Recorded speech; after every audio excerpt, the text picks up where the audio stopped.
Mwite Mheshimiwa Musa Godfrey Mbuga, Mheshimiwa Nsekela atafuata, Mheshimiwa Mabula Johnson Magangula ajiandae. Mwenyekiti, na kushukuru sana kwa nafasi hii. Nianze kwa kumshukuru Mwenyezi Mungu kwa neema zake na rehema zake. Na baada ya kumshukuru Mungu, nipongeze na kuishukuru sana serikali ya Chama cha Mapinduzi kwa fedha nyingi ambazo zimekuja kwenye jimbo la Kisesa. Tumepata kwa miradi yote ambayo inaendelea Kisesa, tumepata bilioni 6.9 ambayo ni kwa ajili ya miradi mbalimbali, ikiwa ni pamoja na mradi wa Inonerwa ambao na bilioni 5, na mradi wa Mwashata ambao na bilioni 1, mradi wa Mbalagane sehemu ambao na milioni 592. Miradi hii yote mingine inaendelea na mingine imeshakamilika.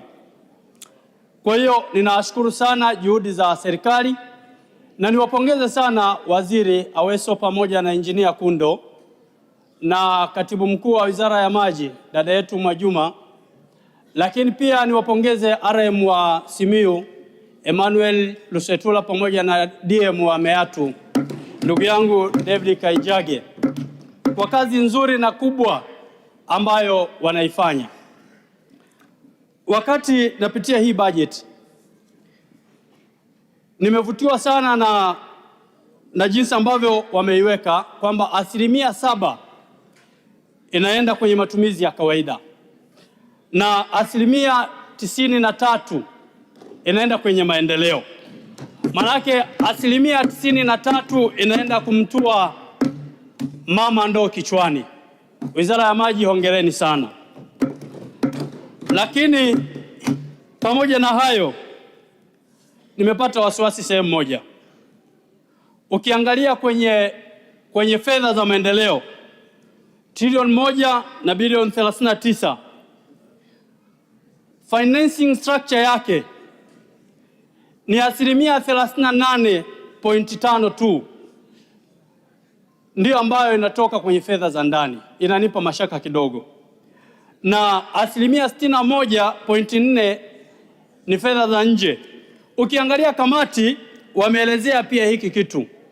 Ninapata wasiwasi namna ambavyo hii miradi mikubwa ambayo tunategemea itekelezwe kama kweli itaenda kutekelezwa kwa kiwango hiki. Nikuombe Mheshimiwa Waziri, utakapokuja kwenye majumuisho utoe ufafanuzi vizuri. Je, 38.5 ya mapato ya ndani peke yake ndio yanayoenda kwenye utekelezaji wa miradi? Kweli tutatoboa? Kama unavyosema kwamba wali wa kushiba unaonekana kwenye sahani, kwa wali huu mimi naona hatushibi. Kwa hiyo kuna haja ya kutazama vizuri kwenye eneo hilo. Na kamati pia imeonyesha kwamba upatikanaji wa fedha hizi ni 74.3. Sasa najiuliza, kama 38 kwa 61 na bado upatikanaji ni 74.3. Kwa hiyo kuna maeneo ambayo yanatupa mashaka. Ushauri wangu kwa Wizara ya Fedha, kwanza naunga mkono hii budget, na pamoja na kuunga mkono ni shauri ni vizuri wakandarasi wapewe kipaumbele, madeni ya wakandarasi yapewe kipaumbele ili waweze kurudi site. Ipo miradi Kisesa ambayo imesimama kwa sababu wakandarasi wanadai. Upo mradi wa Mwashata, mkandarasi anadai milioni 234. Upo mradi wa Mwasengela Walingeka pamoja na Mwakasumbi, mkandarasi anadai milioni 114. Niombe baada ya hii budget kwa tumewapitishia kipaumbele cha kwanza, Mheshimiwa Waziri, tunawaomba mkalipe madeni ya wakandarasi ili hii miradi iweze kuendelea.